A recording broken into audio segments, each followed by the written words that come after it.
You were here before and got your instrument rating. You were very excited about using the instrument rating. And well, the most exciting thing was the Apache. I mean,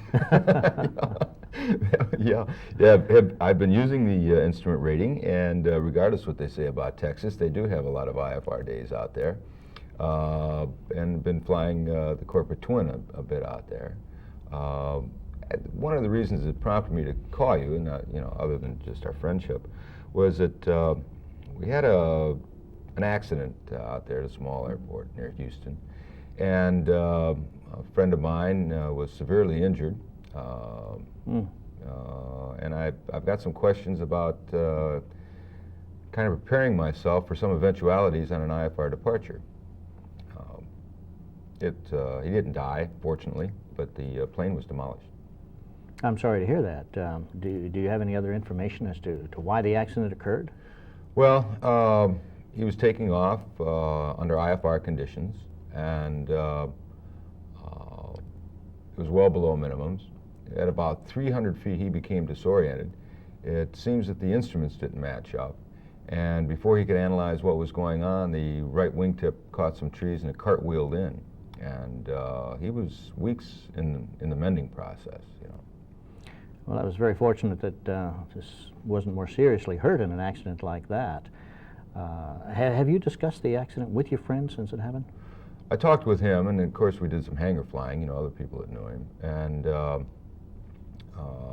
he said that the artificial horizon started a slow roll, and post-accident investigation indicated that the vacuum pump or the air pump, whichever controls that instrument, may have malfunctioned. And they hypothesized that he just flew the instrument right into the ground. That can happen when the artificial horizon fails, or the power source, which is air or vacuum, fails. But see, this is what I want to know. I mean, that's something that could happen to any of us.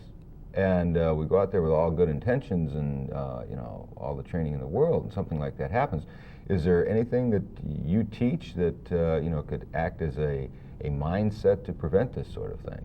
Oh yes, I think I can. I have some suggestions, and there is some training that we can do to help alleviate that sort of situation from occurring to... Well, my attitude, being an ex-teacher, if I'm not learning, I shouldn't be flying, and so I'm ready for any instruction you have.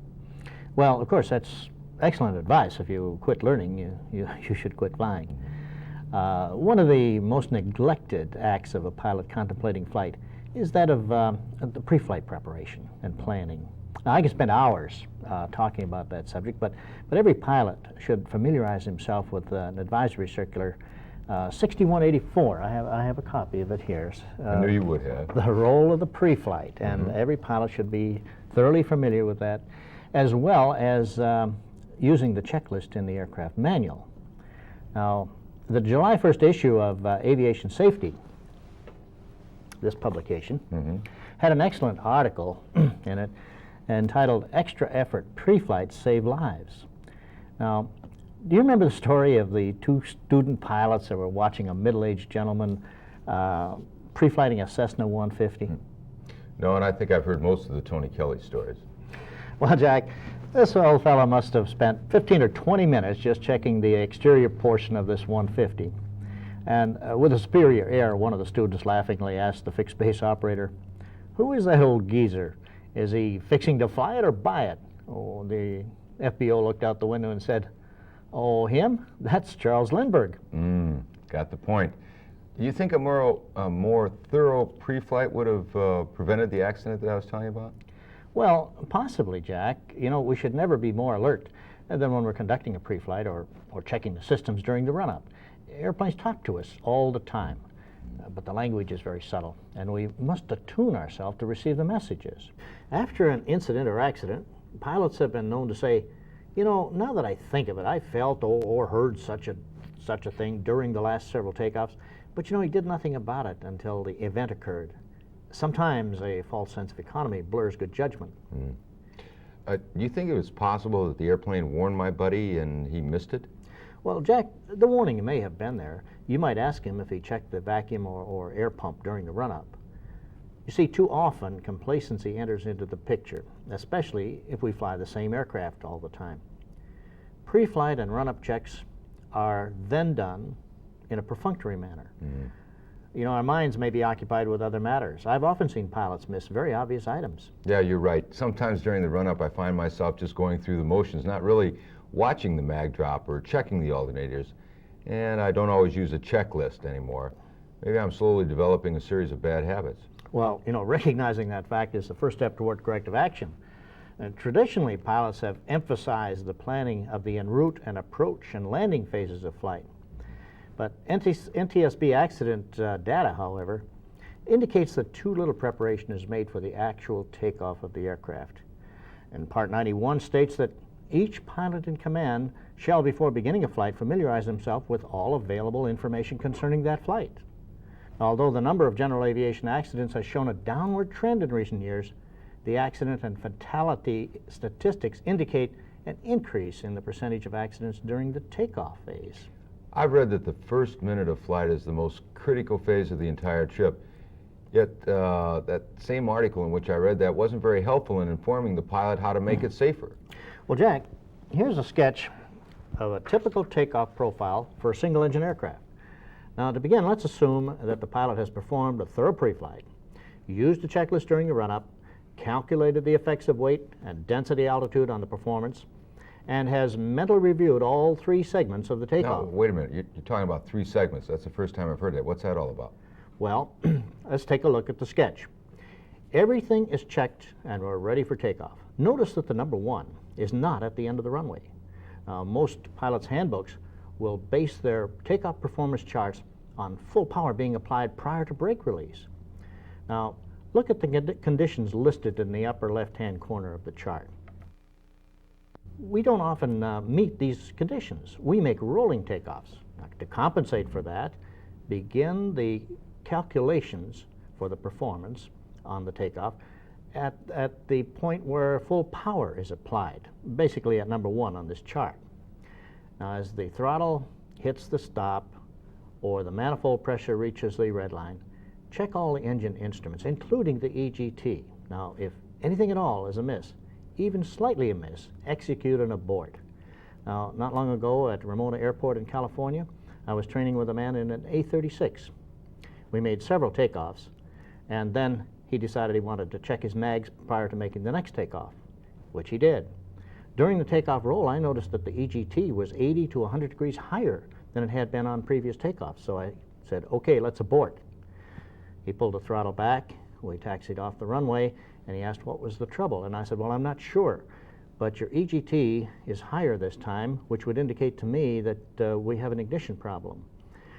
Check your mags, and he did, and found that he had not returned the mag switch to the both position. He was on the right mag. See, I almost never check that EGT until I'm in a cruise configuration. Well, that's something new for me. Everyone should read the manuals or the booklets that come with the EGT. You know, you can almost use it as an engine analyzer if you know exactly what it's trying to tell you. Okay. Now, if all is well and you've entered segment 1 of the takeoff, which is listed on the chart here, the program that's stored in the brain or in the memory banks for this segment is just one word, and that word is stop.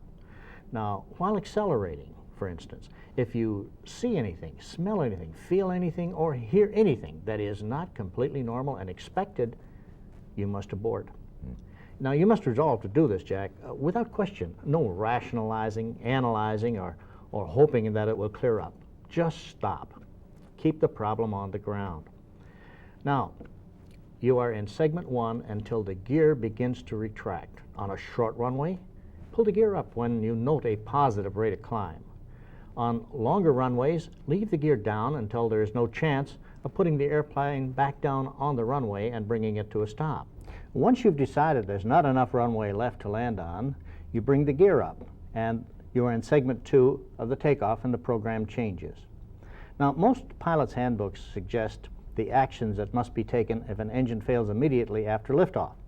Usually, there's no time for restart attempts, and you must find a place to set down. Let's put an arbitrary ceiling on this phase of the takeoff. If an engine fails below 300 feet AGL, we'll execute program number 1.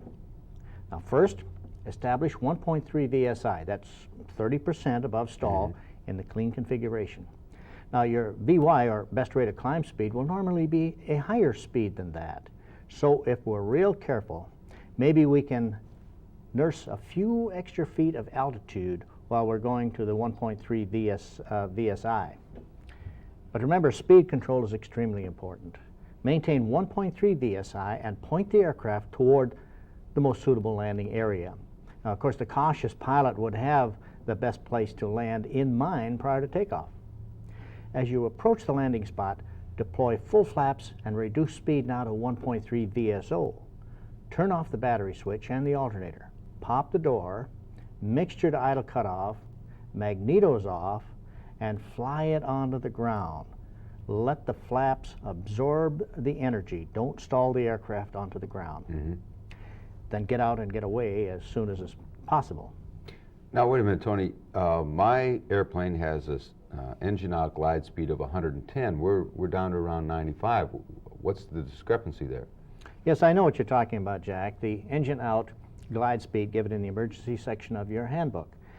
That is for maximum range if you lose an engine at altitude and you want to glide as far as possible. Now, as you mentioned, it's 110. In for many aircraft, it's even a little higher, 120. You're climbing out at VY speed of 96. To get the 110, you'd have to drop the nose and dive at the ground. That's not a very safe procedure. And yet, 1.3 for any given configuration is 30% above stall speed, and that's plenty to use in this particular case. And also, it gives us that opportunity to gain a little more altitude while we go to the 1.3 VSI speed. I see now. What if I'm over 300 feet, you know, to say 500-600 feet?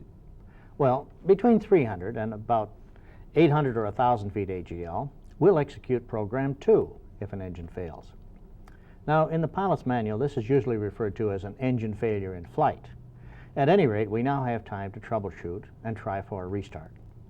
Once again, establish 1.3 VSI and point the airplane toward the desired landing place. Remember, number one is always fly the airplane. Now, nurse that altitude by controlling the airspeed and follow the procedures for engine failure in flight. Normally, they will be as follows, with some variations, of course. Fly the airplane. That's always number one. Check the engine instruments for a clue for the engine failure. For instance, you might find you have low oil pressure. Turn the boost pump on. It might have been an engine-driven fuel pump failure. Switch fuel tanks, even though you'll be switching to a tank that may have less fuel. It may be a fuel feed problem. Now, when you turn that boost pump on, let me give you a little caution. If the fuel pressure or fuel flow does not respond to the auxiliary fuel pump, then turn it back off. You see, a broken fuel line may be the cause of the failure. Check the primer on those aircraft without the electric boost pump. If the primer is unlocked, it may be the cause of the power loss. Now, if not, you can use the primer as an auxiliary fuel pump. Oh, you're kidding me. Yes, in most aircraft, the primer fuel lines are separate from the main fuel lines, and thus it'll work even though the main fuel line may be broken. However, check with your mechanic to be sure of the system in your aircraft. Okay, now try to start and run the engine by the use of the primer. It is possible to fly the aircraft to a safe landing in this manner. The engine may be a little bit rough as you're priming. Check the magnetos. Adjust the mixture control. Pull the propeller control full out to reduce drag. And keep trying to start the aircraft until you reach 300 feet AGL. Then revert back to program number one and land the plane. Judging from the sketch you gave me, I assume that program 1 and 2 are to be used during segment 2 of the takeoff profile. That's correct, Jack. And remember, in segment 1, as long as we haven't reached for the gear, we're planning on putting the aircraft back on the runway and stopping. Now, we're beginning to see the importance of flying a correct profile until we reach a safe altitude. And we must maintain full power, that is at least the maximum allowable power, and VY speed during this segment until at least 800 feet AGL is reached. Now, NTSB, and the FAA for that matter, agree that the most likely time for an engine to fail is upon first power application or first power reduction. Using VY speed will get you to a safe altitude in the least amount of time. Tony, the previous owner of my plane, said that he normally reduced power when he was like 100, 200 feet in the air, so as not to build up too much manifold pressure. Well, that's another misconception and can actually cause more damage to the engine than using it at full power. You see, when we're at slow speed, we need to cool that engine, and bringing in full power introduces extra fuel to cool the engine. After we've gained sufficient altitude and we pull the power back, reducing that fuel flow, we increase speed, and the airflow makes up for the cooling that the fuel was previously handling. So use full power. It's called maximum continuous power. You see, these engines are derated to the point where you can use them continuously at all the available power, at full available power. As a matter of fact, Teledyne puts out a booklet called Tips on Engine Care. And the first chapter in the book deals with this. Don't baby your engine. Oh, maybe that's what I've been doing. Yes, and it could be harmful to the engine. You build up sludge, foul up the spark plugs, and if you look in your exhaust stack, you may find that you have an over-rich mixture in the exhaust. Now, Jack, segment 3 of the takeoff profile begins with the power reduction to cruise climb configuration. Always observe the engine instruments very carefully when moving associated levers or switches. Now, on at least 3 occasions when I reduced the RPM for cruise climb, the oil pressure dropped below the red line. I increased the RPM to the previous value, and the oil pressure returned into the green arc. I came back to the field, had the mechanic clean the oil pressure regulator, and I was on my way within, about 30 minutes, no damage done. But suppose I had not noticed the low oil pressure. Somewhere down the line, maybe even over hostile terrain, the engine may have seized. Now, how many of your friends are attentive enough to detect a problem early so that the crisis does not occur later on? Well, I'm sure we could all improve in that area, but I'm curious, why did the oil pressure drop when the RPM was reduced? Well, you see, Jack, the oil pressure regulator provides a back pressure to keep the oil pressure in the green arc regardless of the engine RPM. Now, it does this by spring tension, which can be set by the mechanic. When the engine is running at max RPM, the regulator plunger moves back to keep the pressure below maximum red line. If some substance were to get in there and hold the plunger back in that position, in the wide open position, when you reduce the RPM, the oil pressure will drop immediately to near zero. Now, this happens because oil is a liquid and therefore non-compressible. The oil pump is a positive displacement geared device. Now wait, run that by me again, a what? The oil pump is a positive displacement geared device. That is, as the gears turn, it is pumping oil through the gears. Okay. And therefore, the pressure is in direct relationship to the RPM. So increasing the engine speed restored the necessary pressure to allow safe landing. Now, other switches, levers, and selectors have similar relationship to associated gauges. Now, for instance, when you close the cowl flap, there's a relationship to your cylinder head. When you move the mixture controls, there's a relationship to fuel flow and EGT, and even fuel pressure in some cases. So be aware of these relationships in your aircraft and monitor the gauges carefully. What are the options in segment 3? Does the pilot switch his brain to a program 3 after changing to cruise climb configuration? Exactly, Jack. But now he has a wider choice of options, and these options will remain a viable course of action throughout the entire trip. However, to gain the greatest advantage during the departure segment, the pilot must fly a proper departure profile and pre-plan the takeoff. For example, if an emergency occurs, the pilot can immediately head for a departure alternate airport, a beach, an open field, or any other predetermined landing area. Under some circumstances, he may even elect to return to the departure airport. Now, Tony, other instructors I've had have told me never to attempt to turn back to the runway.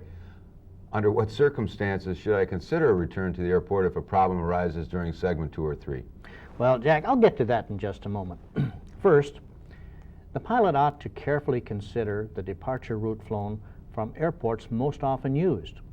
On an area chart or VFR sectional chart, draw the normally expected route of flight. Consider the normal climb rate and the ground speed, and then indicate altitude and distances from takeoff point. As the altitude increases, so does the range of options for the pilot. A greater number of airports and other possible emergency landing areas become available to him. Pick some key points along the expected departure route and draw lines of flight to these landing areas. Indicate the direction and the distance from each selected point to the landing area. Now, if anything unusual occurs, you have a course of action. Immediately head for the pre-selected landing area. You know, Jack, every year several pilots come down on the streets of large cities like Los Angeles needlessly. Having something useful to do helps prevent panic from completely halting all productive activity. In many areas, the visibility, even though considered VFR, is so poor that airports and open areas are not visible from any distance. Knowing where they are may be the only hope of landing without creating a hazard to many innocent people. Now, this is a depiction of such a departure plan. I think everyone will agree that a plan, any plan, is better than departing into the unknown with nothing particular in mind. I'm beginning to understand what you mean about being mentally prepared prior to takeoff. If a pilot has considered and thought through the actions he might take, then he's prepared to cope with the unexpected. Right. Now, Jack, let's talk about the last resort, turning back to the airport. Now, obviously, if you haven't given this option any prior thought or practiced it a few times, it should not be considered a valid option. Use it only if you have planned the action just prior to departing a particular airport. It should never be an impulsive action, initiated by desperation. There is an FAA handout entitled The Impossible Turn, written by Alan Bramson, and everything in that article is true. Turning back should only be considered if the alternatives are certain disaster, and you have practiced the maneuver, you have attained sufficient altitude, and have included it as part of the takeoff plan. Now, let's assume that we are departing from a downtown airport. Investigation reveals no suitable emergency landing sites. While mentally preparing in the run-up area, write down or mark on your altimeter with a grease pencil the decision altitudes. Let's say the field elevation is 700 feet MSL. Below 1,000 feet, indicated altitude, program 1 is the choice.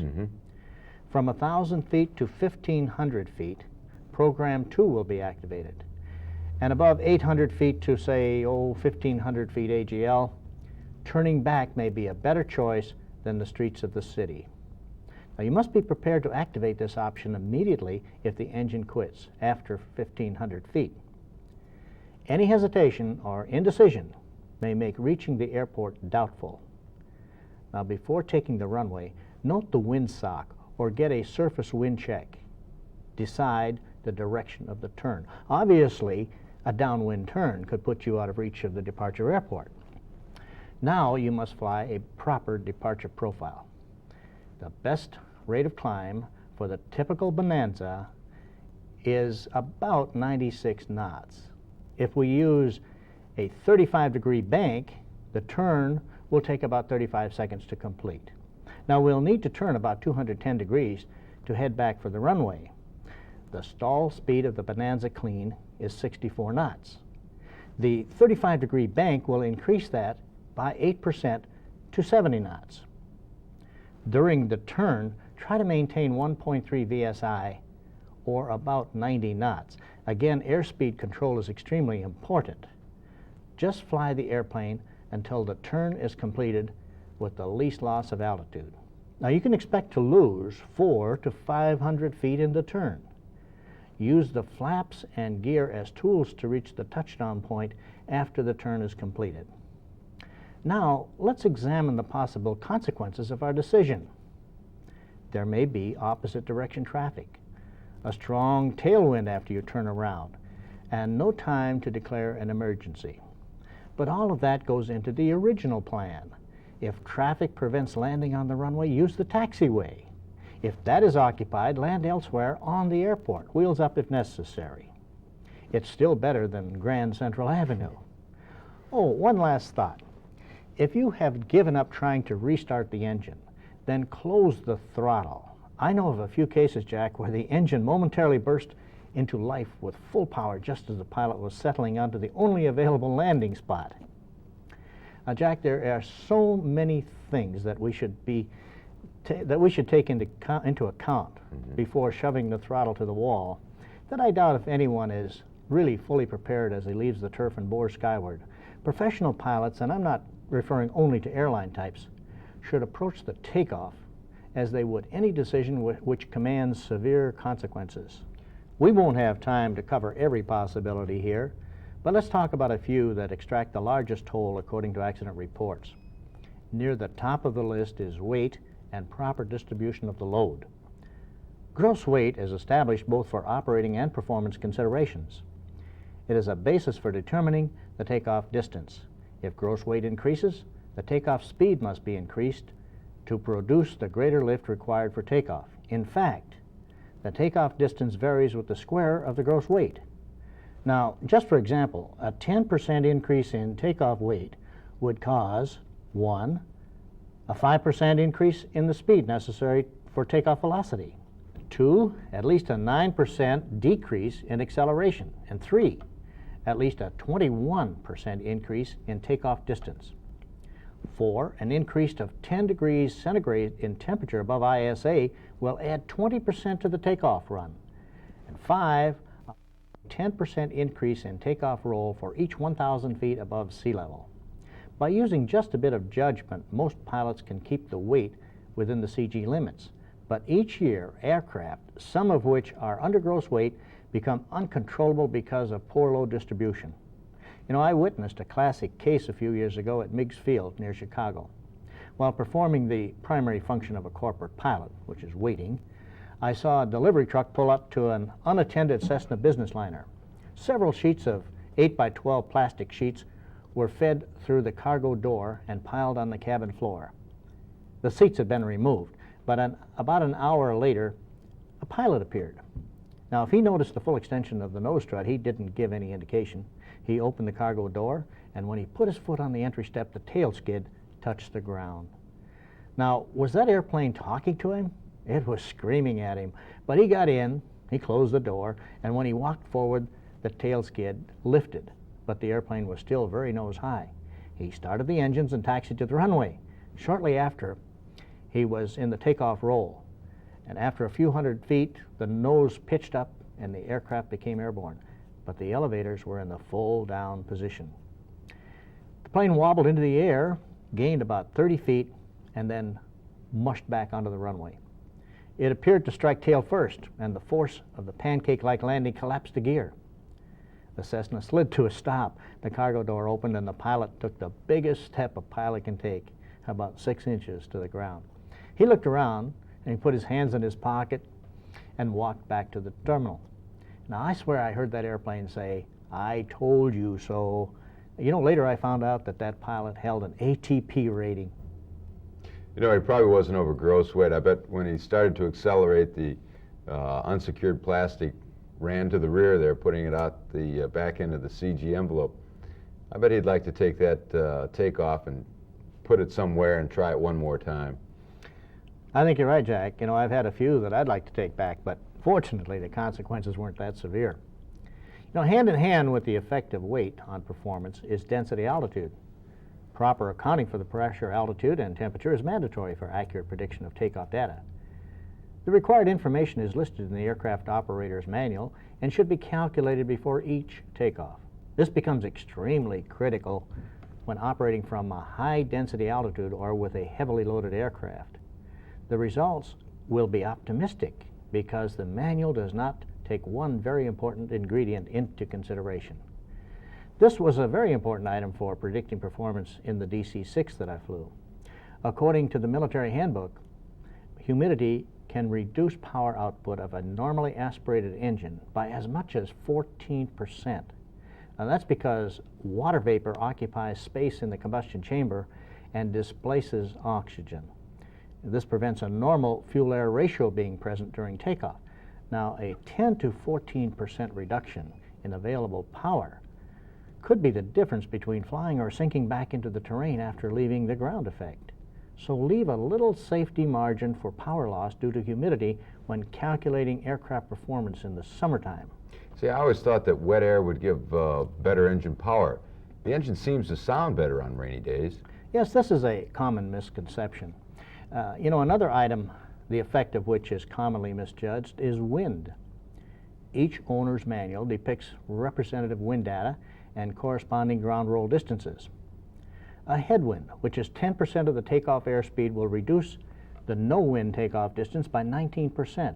A tailwind, which is 10% of the takeoff airspeed, however, will increase the no-wind takeoff distance by 21%. Runway slope and condition is another often overlooked consideration. The runway gradient has a direct bearing on the component weight of the aircraft.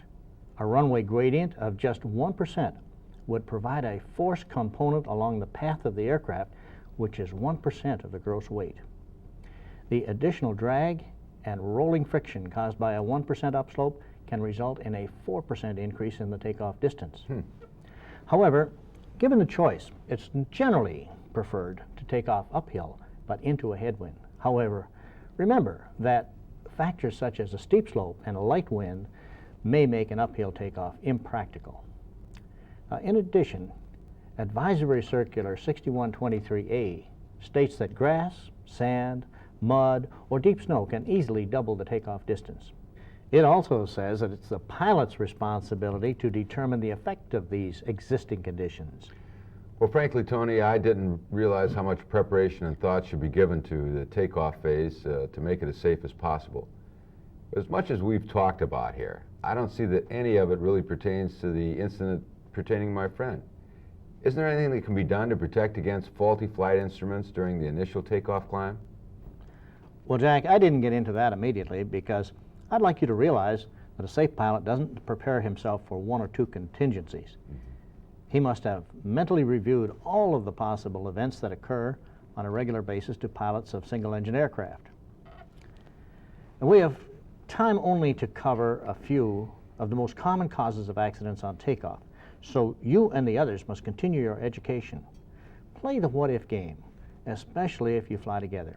Dream up all sorts of emergencies and work your way out of them. If any question remains after landing, then ask your mechanic or an instructor, or call the aircraft or engine manufacturer. In this way, a varied assortment of emergency actions will be stored in the old memory banks. Then one day, when the stress of the event makes thinking impossible, the correct action will automatically present itself. It's almost like hitting the brake on your car when an object appears in front of you. Jack, we have, Airmanship has a tape called Coping with the Unexpected that explains how to play the what-if game. Well, it seems like I've been wasting a lot of time daydreaming and enjoying the sights when I should have been preparing for the unexpected.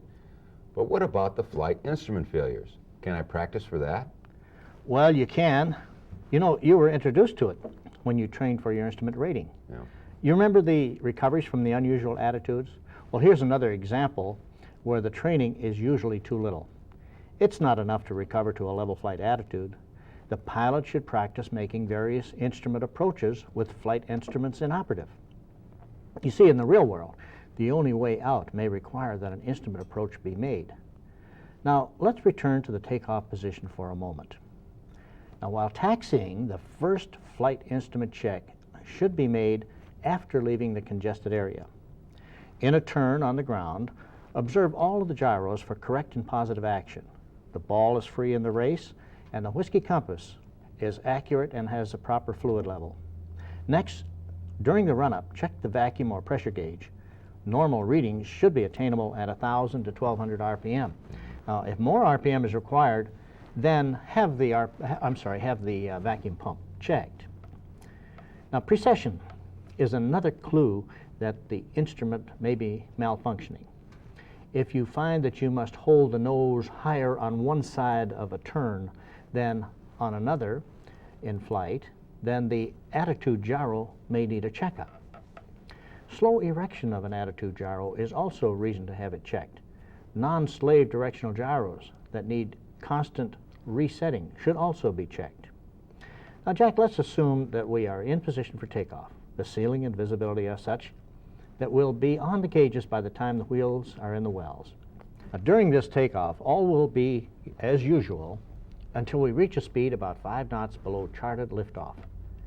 Now, just a slight back pressure, and if the elevator trim is set properly for the load distribution, the aircraft will leave the runway, smoothly pitch to an attitude that will eventually result in VY speed after gear retraction, while maintaining maximum allowable power.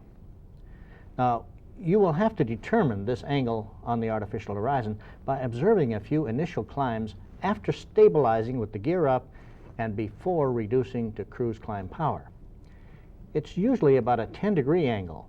Upon rotating, concentrate on just 3 instruments: the attitude gyro, the airspeed, and the directional gyro. These 3 have been dubbed the critical triangle of agreement. Each of these instruments use a different power source in most aircraft. The artificial horizon is powered by air, the airspeed indicator by the pitot-static system, and the directional gyro by DC electric. This is the normal situation, but in some aircraft, and especially some of the older ones, the directional gyro is vacuum or air powered. Now, Jack, this presents additional difficulties, and I recommend special training to deal with this situation successfully if you have a vacuum or air pump failure. However, in most Bonanzas, each of these instruments has a separate power source. The chances of 2 power sources failing at the same time are astronomical. The most likely flight instrument to fail, Jack, from my experience, is the artificial horizon. Now, when it fails, the pilot just naturally follows it, keeping the wings level until problems develop with the airspeed and the rate of climb. Loss of several hundred feet is probable before recovering on partial panel. Just after liftoff, the plane could be flown into the ground before the pilot analyzed the situation. So, Jack, before starting the takeoff roll, put the bug on the directional gyro on the runway heading. Now, the second that the pilot begins to follow the faulty gyro, the bug will leave the lubber line. We have a disagreement between 2 of the 3 critical instruments. We can't allow that, not even for a few seconds. We bring in an arbitrator to settle the argument. In this case, the turn coordinator or turn needle. If it is registering a turn, then it is agreeing with the directional gyro. The pilot must immediately stop the turn, reset the bug onto the lubber line, and continue the climb using best rate of climb speed and checking the rate of climb for normal reading. Disregard any further the attitude gyro. Are accidents caused by faulty gyro information pretty common occurrences? Before this incident, I had not been aware of any particular problem. Well, several are reported every year, and many of these are fatal. I have witnessed 5 failures in the last 3 years while training in California. 4 of those were in twins. Even the professionals must stay on guard. In the early 50s, a DC-6 flagship from one of the major airlines was making a scheduled departure from LaGuardia Airport. It was a dark winter night in February. Within seconds after liftoff, it crashed on Rikers Island and burst into flames, and the cause was unknown. At that time, I was flying a similar aircraft on the transatlantic run for the Military Air Transport Service. Well, besides being an instructor pilot, I was also a simulator instructor. And while training MATS pilots, I'd placed the bug on the recorder on the same runway at LaGuardia. Now, after liftoff, I would rotate the artificial horizon. And by watching the progress of the recording bug, I could cause 9 out of 10 of these well-trained military pilots to lose control and crash on Rikers Island. After I explained to them how it happened, I was never able to make the same pilot crash again because of the gyro failure. You see, Jack, they were now prepared. Does it take a lot of training to be able to cope with that kind of instrument failure? Well, no. Being aware and knowing what symptoms to watch for is the real secret. Another insidious failure, which you can bet will happen at the worst possible time, is airspeed failure. Now, it's most likely to fail at a critical point on the takeoff phase. First, if it is already inoperative, you won't likely discover the malfunction until you're well down the runway, maybe too late to stop safely. So just pitch to that known attitude on the attitude gyro and continue the takeoff. Remember, a predetermined attitude and configuration will result in a predictable performance when the power remains constant. Now, if ice should gradually close the opening in the pitot tube during the climb, the airspeed will most likely bleed off slowly. Pilots have been known to fly back into the ground trying to regain the proper airspeed. Unfortunately, most of our aircraft have no warning devices to tell us when the pitot heat has failed. We were taught to maintain a safe airspeed after takeoff, but no one need follow the faulty indication back into the terra firma. Once again, consider the critical 3 instruments we will be scanning during the initial climb. If the airspeed backs off, we will naturally lower the nose to try to regain VY speed. But like the careful investor, Jack, have a stop loss point. In this case, never allow the airplane on the artificial horizon to go below the horizon. At this point, we will again have an argument among our 3 critical instruments. Once again, it must be arbitrated immediately. The vertical speed indicator is the judge in this case. Since we lowered the nose of the aircraft, it will be indicating only a few hundred feet per minute rate of climb. It is agreeing with the artificial horizon. Now, another warning. Do not allow the VSI, or the vertical speed indicator, to indicate a rate of descent. Okay, now raise the nose to near the angle which gave us the best rate of climb, and restore the rate of climb to at least 80% of the reading that you normally observe, and continue the climb. Disregard the airspeed. When time permits, check the circuit breaker and the switch for the pitot heat. Now, in the Bonanza, the circuit breaker is in the switch. It's called a switch breaker. You must let it cool for a minute or two, as with any circuit breaker, as you know, Jack, before turning it on again. And remember, too, that the switch breaker must be pushed to the full off position to re-engage it before turning it on. This same observance of the critical instruments can prevent other anomalous events. You know, like the night the thin fog was rolling across the runway as the light twin transport lifted off. The landing lights were reflecting off of the haze, so the pilot hit the retract switches. Now, as the lights retracted, still on, the pilot unconsciously tried to keep the same relative angle to the beams. Contact with the runway blew both tires on the twin beach and bent the props and caused considerable damage. An ego was irreparably damaged. Jack, another way of saying be mentally prepared might be, before you go, stop and think. Now, have I answered the question you and your friends raised after that accident? No, as usual, Tony, you've answered those questions and more. I can understand now why professional pilots have to have recurrent training, every 6 months or so. There's a lot to keep in mind, and we've only talked about the first minute of flight. Well, the average business pilot has even greater demands made of him than the so-called professional pilots do. Now, this was emphasized at a recent FAA GATO meeting. The speaker pointed out that the business pilot has a need to travel. His equipment may be less than adequate for the job.